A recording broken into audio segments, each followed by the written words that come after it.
Hi, I'm Cindy Halpern, and it's actually um, clearing out here on Long Island, where I am in the western Suffolk section. They did a really good job plowing this out, and I was actually able to get out today to see my patient. I'm a hospice volunteer for Northport Hospice, and I only have one patient because I have a disability and I can only do so much, especially in the bad weather. But I really was cheerful in seeing my patient. She was very happy to see me. She was actually surprised to see me because it's been really nasty here. So that cheered me up a little bit. And then I decided on the way home, since I was out anyhow, that I would stop at Broadway Pizzeria and get Ted a pizza with mushrooms and baked ziti for me. I didn't get any dessert or anything. I don't know, in the cold weather I want more food than pastry, believe it or not. That seems to be what I crave. So getting out a little bit cheered me up a bit. I know I've been, kind of moody in the last few days, but, I'm feeling better now. And getting out, I think, helps. The fresh air, I think, helps. It was about 32 degrees here, which is warm enough. I'm asthmatic, and I have to be really careful, but 32 was warm enough.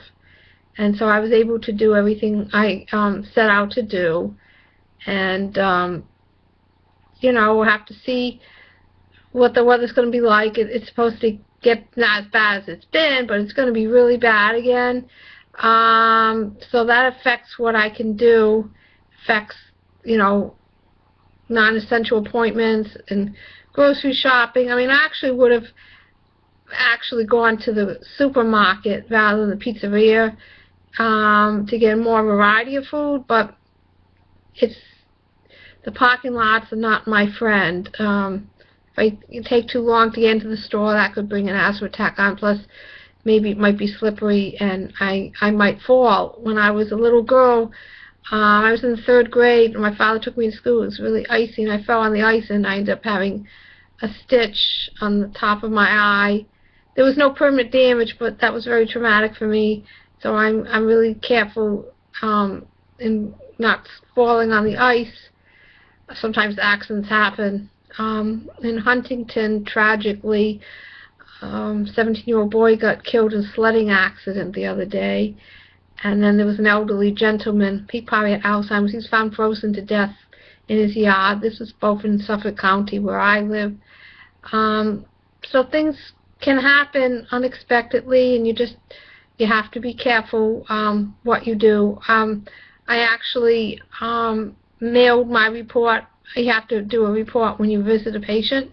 And I mailed my report from an outside mailbox without getting out of the car. I didn't go in to get my mail because the parking lot looked pretty slick, and I didn't want to fall. I guess the emphasis is on safety. My mom always emphasized safety, I guess because she's a Holocaust survivor, because my brother's had muscular dystrophy, but she, for me, particularly emphasized safety, and that's stuck with me now. Safety is a big concern of mine.